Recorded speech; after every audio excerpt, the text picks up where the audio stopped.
Welcome back to another episode of the MacRumors Show. Good afternoon, Hartley. What is it for you? This is because you're not in your UK, so I don't. No, it's just about afternoon for me now. Yeah, okay. Just Yeah, about. For once, I'm actually behind you with time. yeah, yeah. And then soon we will become one with time. Does We that will. that sounds like spiritual and but yeah, next week we'll be getting together. But I do need to throw out because I have forgotten every other time except until the end of the episode. So this is everyone's reminder. As long as you're not driving or doing something unsafe, please pull out your phone.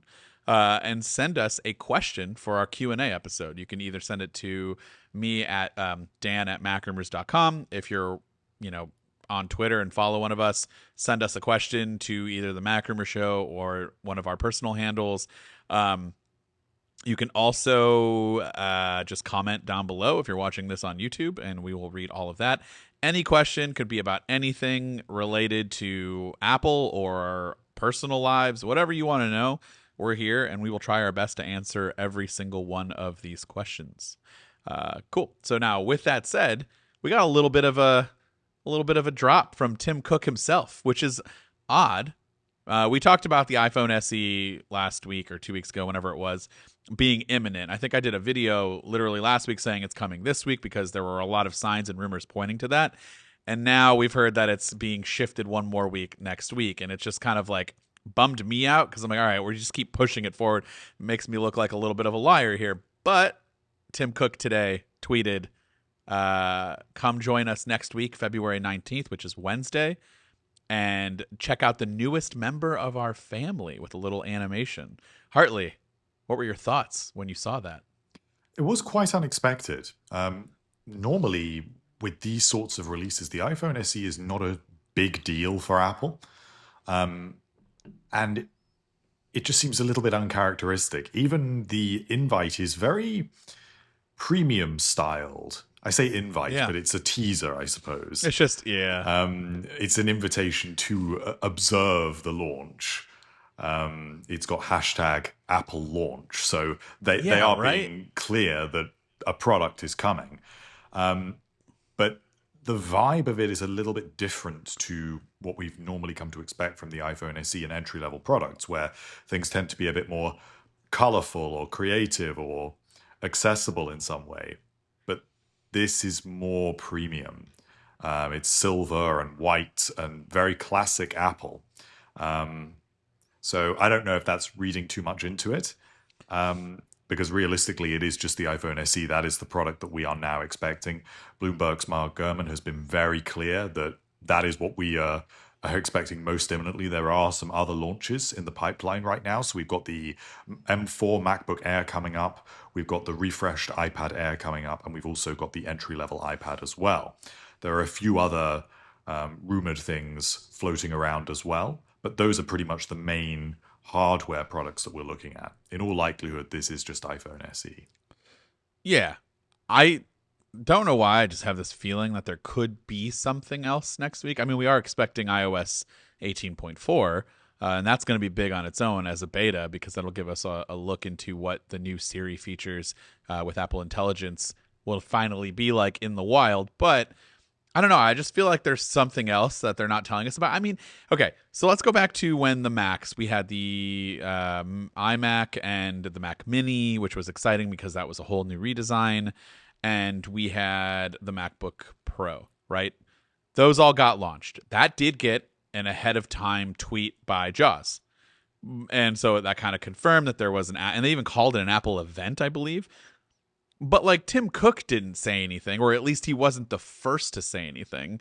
And they didn't call it an Apple launch, and they didn't tease necessarily in this same way. Like, I just feel like this is really weird. For it to come from Tim himself first makes it strange to me. It gives it like an unnecessary amount of importance, especially if it is just a next generation iPhone SE. Unless, real quick, I'm just going to throw this out there, unless the rumors about the name change is in fact true, in which it would be an iPhone 16e or something related to the 16. That's where I feel like Tim might play a part because he would explain kind of how that fits into the category. But I don't know, man. What are you trying? I know you're just trying to say something.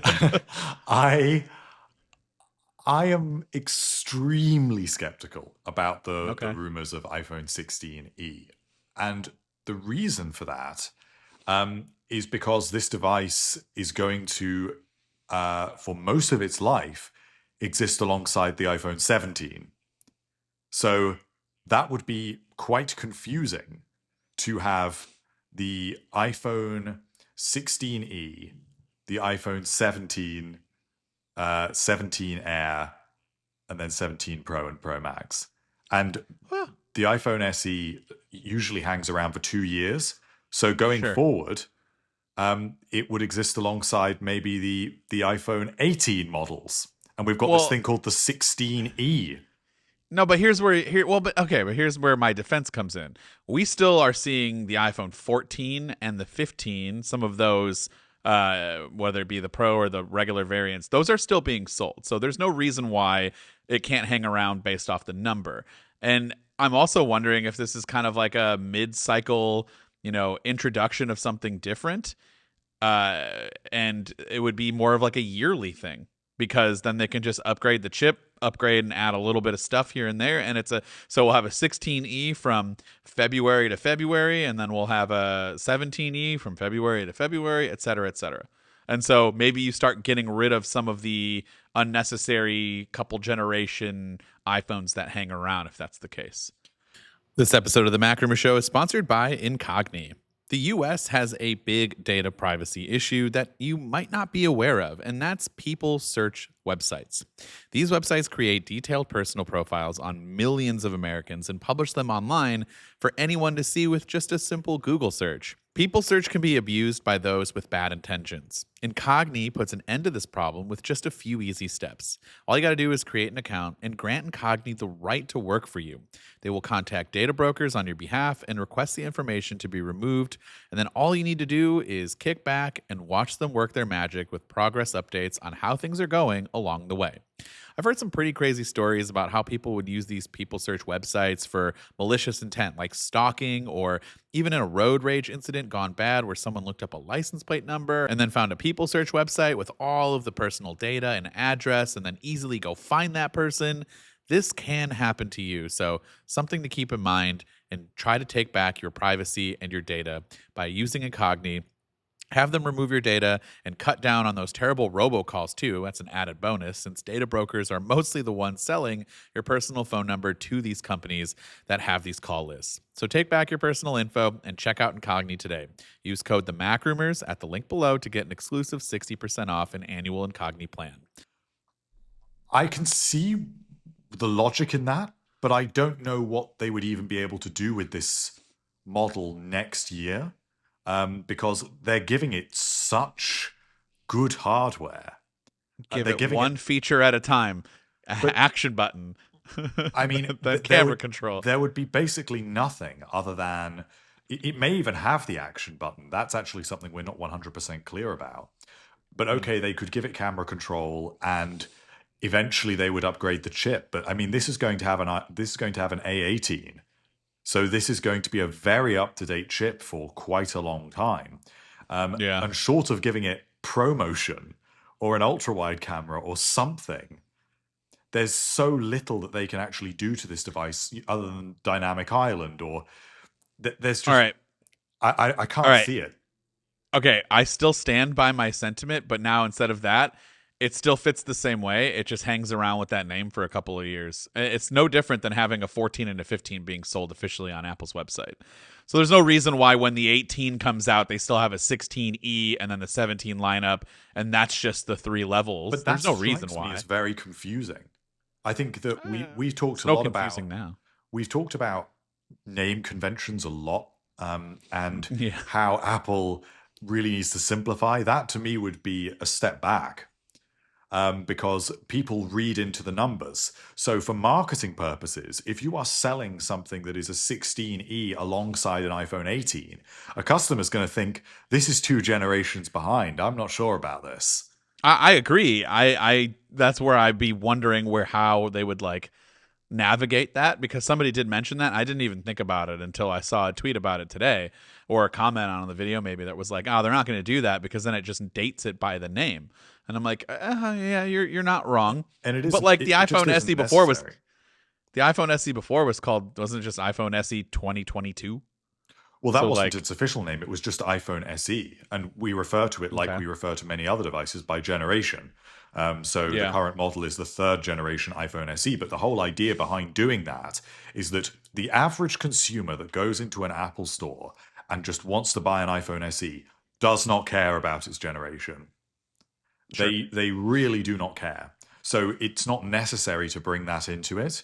And the whole reason why Apple has stuck with numbers on the mainline iPhone is because it serves a marketing purpose. Logically, it would make sense to do that as well and remove the numbers there. But that isn't a case of logic. That is a case of saying to consumers, oh, well, the 16 is last year's model. Now you want the shiny new 17. And you do this every year. And ordinary people can understand with a passing interest in smartphones which model they have. This is not the SE's audience. So I would be shocked if they did that. Now, what I will say about it is that I think this is going to be a very different sort of iPhone SE to what we are used to because of the hardware that is on offer here. I think this is going to be an incredibly compelling device. And I was actually talking to some of our colleagues at MacRumors here about how this is going to fit in. And I'm now also convinced that the iPhone 14 is going to go away. We mentioned well, it has last to, week that the yeah. iPhone 14 doesn't really fit in here. So that also would be a little bit unusual because we haven't had that before where an iPhone model is phased out in the middle of a year. It's always at the around a whole new lineup's launch.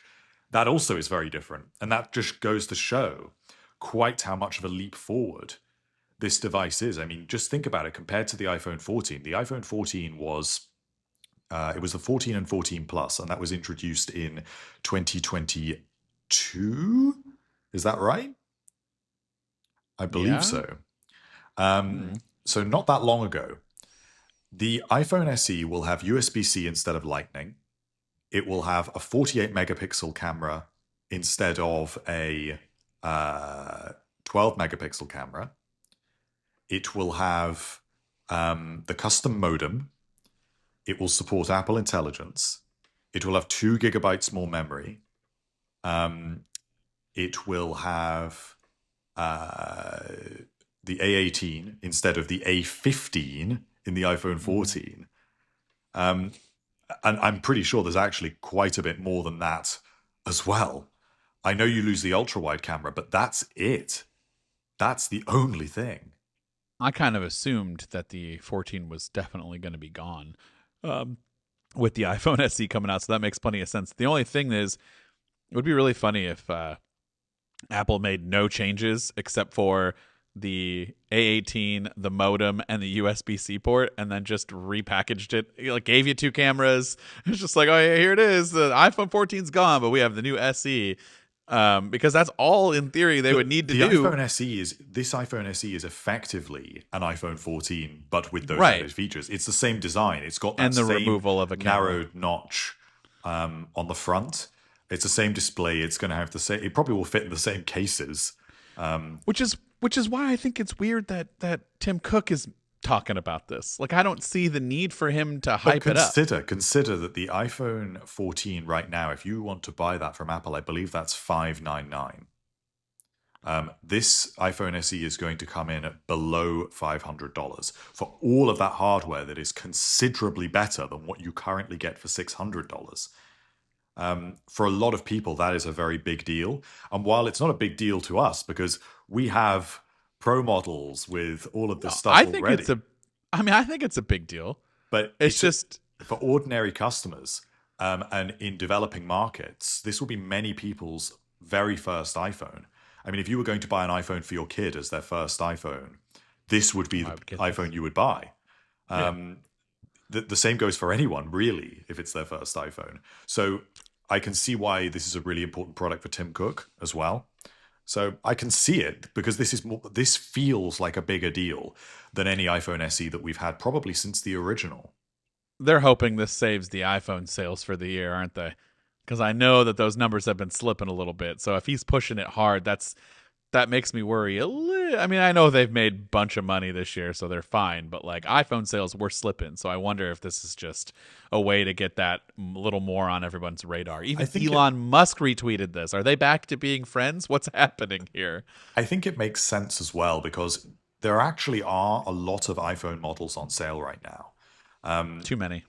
I mean, we were talking last week about how there was a time when Apple just offered the iPhone 5C and the iPhone 5S. That was it. If you went to an Apple store, that was your choice. No other models on sale at all. And even not so long ago, you could pick up an iPhone 11, an 11 Pro, or an 11 Pro Max. Now, uh, as of today, you can buy an iPhone SE, third generation. You can buy an iPhone 14, a 14 Plus, a 15, a 15 Plus, a 16, a 16 Plus, and then a 16 Pro and a 16 Pro Max. So that's what ordinary customers have to contend with. So this, to me, also seems like a way of cleaning up the lineup. I mean, even the iPhone 15, I don't think it's going to be Uh, massively compelling. just keep the Pro and the SEs, and then move to the 16. That's it. That's all you need. I think they will keep the 15s on sale, but the only Yeah. thing that's a little bit strange about them is they don't have Apple Intelligence. Um, and the chip is not as good. So that's a little bit I would strange that say would be more expensive. I would say most people probably wouldn't care about Apple Intelligence. They'd be like, "What do I need it for?" I'm probably not going to use it. Aside from maybe Genmoji, like I said, I feel like that feature's catching on, even though the marketing and the billboards are hilarious. But now that the Siri stuff's going to be coming out, I feel like that could get a lot of the average It people does like, seem "Oh, to be that's driving cool." sales. Yeah. Oh, you think Obviously, so? Or we know that, Apple doesn't reveal its right? numbers about this stuff anymore. But as far as we know from various analysts and consumer data that's been obtained, it does seem to be driving upgrades, especially among people that have at least a passing interest. That it seems like the audience for iPhones is splitting. Years ago, most people just upgraded every 2 years. Now, what seems to be happening is that enthusiasts upgrade more often, which makes Apple more money. But Mm-hmm. people at the sort of lower end of the interest scale upgrade less often, 3 years or 4 years. So it's actually just splitting into two markets, and in that sense, Apple Intelligence is driving upgrades. And while we know that when the iPhone 16 had all of this uh, marketing flurry, that actually there wasn't that much available on the device at that time. But the Right. average person didn't know that. The average The person just average thinks, oh, AI, ChatGPT's out now. iPhone is now getting AI. That's really cool. I guess I need to upgrade. Well, they really hammer it home too with all the commercials because they say Apple Intelligence like 30 times. One of our close family friends, their 6 or 7 year old child has constantly asked me if I have the iPhone 16 Pro Max with Apple Intelligence. Says it exactly the way they say it in the commercials, and I'm like, yeah, that's what it is. Like, I mean, he's 6 or 7. Like that's crazy that he already has it like ingrained in his brain. Like, oh, it's the 16 with Apple Intelligence. Like that's just the way they say it. They don't even say the name anymore, just the number. It's with Apple Intelligence. So I mean, it's definitely being hammered home that it exists, but I would love to know from, I mean, this isn't the average person podcast, but I would just would love that info from just a general population of like, do you even care? And is this a reason to go buy a phone if it's under 500 but can offer you those features? I guess we'll find out in due time. Consider the iPhone 15. And I understand why you might go for a 15 Plus, but if you were going to suggest to someone that they buy an iPhone 15 or an iPhone SE, what would you really say? Because the iPhone 15, you get that ultra wide camera, you get dynamic island, you get the action button, um, but in pretty much every other respect, as far as I can think, the iPhone SE is actively better. Hmm. Yeah, I mean, I would probably have to recommend the SE, right? Yeah, Or and I it will be would say cheaper. with a couple of caveats of like, I mean, unless you really really need an ultra wide camera for something. I mean, what do we know? Maybe You they're don't. like professional. Yeah. I mean, so yeah, I mean that's why I said I would get rid of the 15. There's no reason for it. The dynamic island and the ultra wide are not enough of a reason to not have a better chip. Kind of future proof yourself another year with that chip. Guarantee the updates. Um, I mean, And also, the other thing I, you have to remember about Apple Intelligence and why this is more important for an iPhone SE is iPhone SE customers keep their device for longer. So if you oh are yeah, walking into an Apple store and you're considering, do I want an iPhone 15, which is already at this point 18 months old, yeah. or do I want an iPhone SE that is the latest model and it supports Apple Intelligence, which means it's going to get all of those features going forward? It seems like an easy choice to me. And it's cheaper. It'll be cheaper too. Hold on, I got a question. Does the iPhone man, people are gonna. Does the iPhone SE still? Is it still not capable of taking portrait photos of people, or do they finally get past that? Because it was like the whole single camera. Remember, you couldn't do that on. It wasn't because it had a single camera, because the iPhone 10R had a single camera and could take portrait photos. Well, there was some reason it didn't. It was missing a sensor of some sort, the depth sensor, right? No, because the iPhone 10R Well, didn't have that. I don't remember. Yeah, you're right. I just I can't think I remember. think it was night mode you might be thinking of. The iPhone SE can't do night mode. No, there was definitely a phone where if you tried to take, or no, I'm sorry, it could take. It could. I have this backwards. It could take portraits of people. It could not take portraits and animals, I think, but it could not take Right. portraits of Okay. anything else. Yes. Uh, I, maybe you like taking portraits of other things that are non-people, and you couldn't take portraits of objects, basically. I don't know. Is that that's not a reason to upgrade? But have they ever fixed that? I'm just curious. I I have wonder no if the new. idea. I wonder that'll be something to test in the 48 megapixel sensor if that was the I case. mean, also consider that the iPhone 17 Air will have a single camera. So they can't really use that excuse with that device either. They're gonna have to figure it out. So you're right. That will be interesting to see if the iPhone SE does this, because the iPhone 17 is definitely going to need to be I able to mean, do that. there's got to be some sort of processing they can do. I'm 95% positive that there are budget Android devices in like the $200 range that can take with a single camera and with lesser quality sensors can take full portraits of anything and everything. Um, all right, well, that's the next week. I mean, I know it's iPhone SE for sure. I would nearly bet my life that that's coming, but I don't know that it stops there. I'm gonna guess it does, but I don't know. There's something part of me here that, of course, we've got our thing going on next week, so just have to make it super busy for us. There is a mole inside our company that is telling Apple when we're going on this. We just need to find them. We need to tell them to stop because I just wanted to relax. I just wanted to relax, and I don't think that's going to happen. So expect a lot of videos coming from my not really a hotel room, but from my Airbnb room. And yeah, we'll kind of see what happens next week. Something else that we could expect, but not. You briefly mentioned it, and we don't really need to go past that. But I'm just curious. I have a question.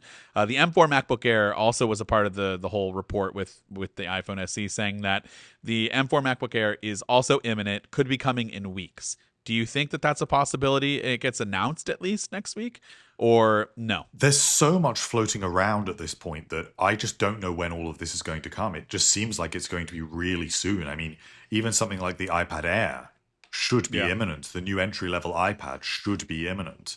Then you throw on top of that the fact that there are rumors of some sort of Vision Pro announcement as well, however big or small that may be. Um, that's quite a lot going on. And then you could even go further than that and say, well, it's around this time that we start to hear about a refreshed iPhone color as well. So maybe Yeah. that's coming. There's a whole bunch of things. I mean, to be honest, there's a whole event's worth of stuff. So I wonder if maybe next week we end up getting Monday to Friday press releases every day. Don't do that. Do not do that. That's not fun for anyone involved. Don't Nope. do that. Do not. If this was any other week, I would Yeah. tell you I don't care. That's great. That's great news. Not this week. Don't do Yeah, that. I don't mean to worry you, Dan, but that is a possibility. Oh, I already have potentially some fun things happening next week. Anyways, the other question that I have, well, you sparked one. I have two. One, I don't know that I believe in like what's with the iPad Air? Didn't we just get that in May? And why would that be upgraded and not the iPad Pro? Is it because it's two chips behind? Well, isn't that kind of weird that they're looking to upgrade that so soon? The iPad Air has sold really well for Apple. Okay. So it's a device that they are looking to refresh more often, I suppose. They are also phasing out the M3 chip. Sure. So they're just going to skip it entirely. Yeah, so in all likelihood, it will either go to M3 or to M4. It wouldn't surprise me if it goes to M4 because they are making so many M4 devices. It's going to be in every single Mac. And that is because it's based on this enhanced 3 nanometer technology, which has scaled up production really well. It's cheaper for Apple to pay TSMC to manufacture. So when you consider that the iPad Air is pretty well defined against the iPad Pro, they've got different displays. One's got ProMotion. They are pretty well defined devices. Giving it the M4 chip is not going to make a world of difference. But it kind of does. I kind of feel like it then just makes it the iPhone lineup all over again. They're basically just iPhones in different form factors. The iPad Air is the iPhone 16 and 16 Plus. And you should buy that one, but you most likely won't because you'll want to go for the Pro because it's got the Pro name into it. But like the displays are great. Don't get me wrong. That OLED display is something to look at for sure. No, and then ProMotion's fine, but like you don't need that, and you're getting the same processor as everything else on the Pro. But they don't sell a lot of iPad Pros anyway. So yeah, they're not really cannibalizing anything by giving it the M4 chip. And if they can support iPad sales, keep getting iPads moving off shelves, because those customers are not going to spend $2,000 on an iPad Pro with a keyboard and an Apple Pencil and spec it up with the nano texture display. They're going to go for an iPad Air. And now there are also rumors that the iPad Air is going to get an improved keyboard that is specially for the iPad Air. Maybe a little bit more like we've got used to on the iPad Pro. But then now you're really cannibalizing it. That's the other main thing that's like a pretty big draw there. They still are different enough because the price points are different. That's the thing is, in specs, I agree. But the fact is you can pick up an iPad Air for $600. And that's a pretty good deal. I still feel like you're proving my point. There's no reason to get a Pro then. Like besides the display, I wouldn't. The iPad Pro is really just for enthusiasts, isn't it? Yeah, I mean, I love my iPad Pro. But people actually use the MacBook Pro for work. A lot of people. The number of people that use the iPad Pro for work is still fairly small, and those people that do buy the iPad Pro realistically are just still using it for content consumption and a bit of light browsing and email and that kind of thing. Just real quick, couple minutes, a minute tops. What do you think he means by am I reading too much into it? Don't you think it's a little weird that Tim Cook said meet the newest member of our family? I understand that the iPhone SE is a new phone, but it's just weird phrasing. Like I would save that for something that is like a completely new product. I know that's not what we're getting, but I can't get my mind off of it. I just feel like we have something unexpected and new happening for some weird reason. I agree, but I don't really know anymore. No. I think that sometimes new AirTag the last few years kind of looks like an AirTag, doesn't it? I think that Apple is kind of I don't trust it with some of its marketing wording, and I don't think that a thought by Tim Cook is going to have had as much thought put into it as maybe it would have done 10 years ago. Yeah. I don't know. I just we're bored. We're at this time where any news is good news. We just need something. So all right, the last thing that was actually really good that came out this week, I can finally talk to you about it, is the Powerbeats Pro 2. And really, in a nutshell, you can go watch my video if you want to know the full review, but you're basically getting a solid improvement over what was already very popular headphones in the Powerbeats Pro from before. but they're more refined, smaller case, smaller footprint. But the biggest thing is that it now has the H2 chip. That's really big, but also it now has a heart rate. Wow, I don't know why my voice just squeaked right there. It now has a heart rate sensor. If I can get down to Hartley's voice there for a minute, it's got a heart rate sensor built into the earbuds themselves, which is the first time we have ever seen this from an Apple product / Beats product. And it's also something that's heavily rumored for the new AirPods Pro that have not come out yet. And so I know we've seen Apple do this a little bit before in the past with like teasing features that should be in higher end devices, but they're not. We might even get it with the 5G. I mean, it's not really a premium feature, but it's just something new that we've never seen before with the 5G modem. But I still think it's a little strange. But yeah, I mean, what were your thoughts when you officially saw this? I thought it was interesting. The thing that I was a little bit surprised about with it was that the heart rate sensor is basically defunct if you wear an Apple Watch. Yeah, that does suck. I'm not going to lie. And to me, a better way of utilizing that sensor and actually selling the product would be to say it dynamically uses data from both sources to produce a more accurate result. Yeah. And then I would want to wear them with my Apple Watch because I would think I was going to get more accurate readings.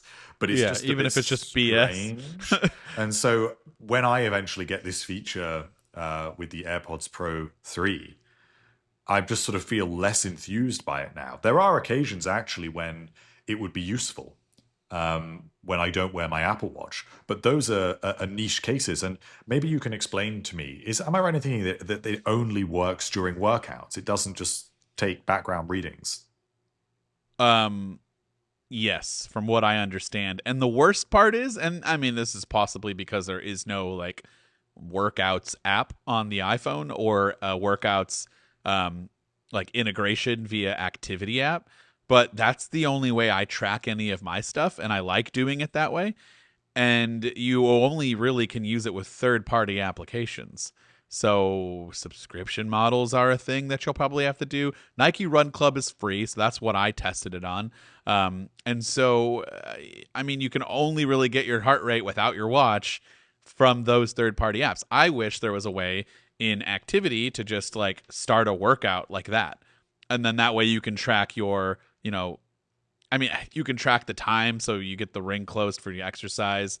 Maybe it can go off the heart rate and then be able to figure out how much your calories would be because your heart rate's up. Like there's got to be a way to integrate it so that if you forgot your Apple Watch, that feeling of like, did I really work out if my Apple Watch didn't record it? Well, now you can get that satisfaction of like, oh, well, I've got my AirPods or my AirPods Pro 3 whenever that happens, but my Powerbeats Pro 2, so I can get my heart rate. It should be able to help track enough data that I can still get this recorded into the activity app and feel pretty good about it.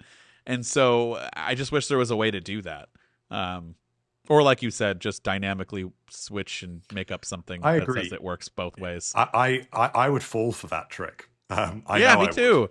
So it just seems like a little bit of a missed opportunity. I mean, it is very cool. I was watching in your video where you hold the sensor in your hand. Oh, yeah. It's microscopic. It's incredible how tiny this thing is. And considering that this is miniaturized technology from the Apple Watch, that sensor in the Apple Watch, in the original Apple Watch, if you watch teardowns of it, was big. And the fact that has now got so tiny is incredibly impressive. And I actually think they're a great device. I think the way that now they've added wireless charging, the way that the battery life is up to something silly like 45 hours now with the case.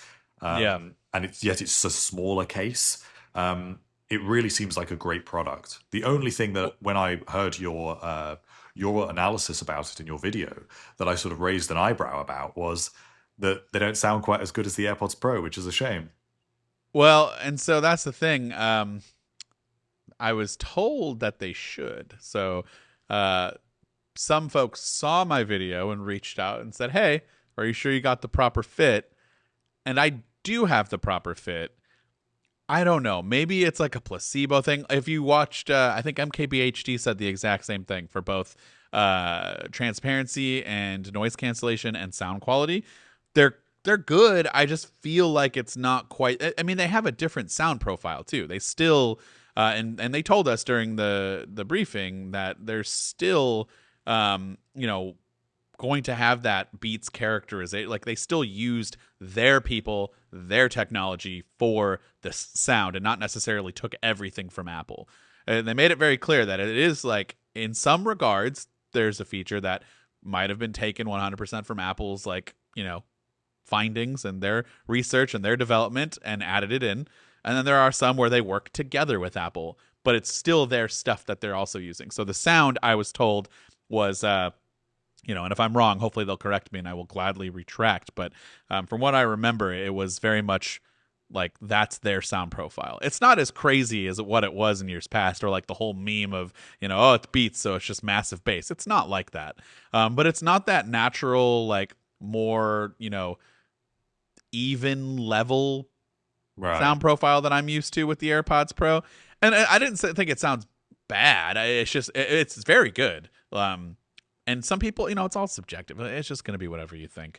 But I'm happy to know that other people, you know, were kind of right there with where I was at, because I'm like, oh no, am I the only one that heard it this way? The other thing I wanted to ask you about the Powerbeats was I've never had fit issues with the AirPods Pro when I'm working out. I don't think I've really ever had an AirPod Pro fall out. Maybe a couple of times if I haven't actually put it in properly. But certainly it's never come out when I'm working out. You know, I've had them in when I play tennis or I'm really moving a lot and they just don't fall out. Sure. Um, do you think that is that just because that's my fit with the AirPods Pro, and so there are plenty of people that actually need those ear hooks, or Yeah. how do you feel about that when you work out? Or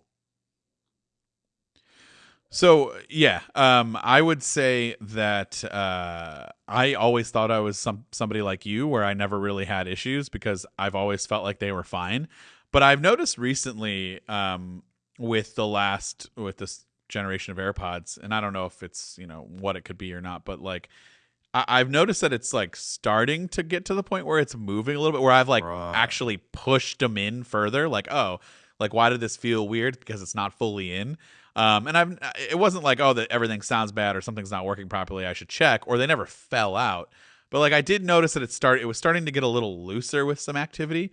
And that just does not happen with the ear hooks, obviously, because they're just wrapped around your ear and then shoved in. So you've got that little extra layer there.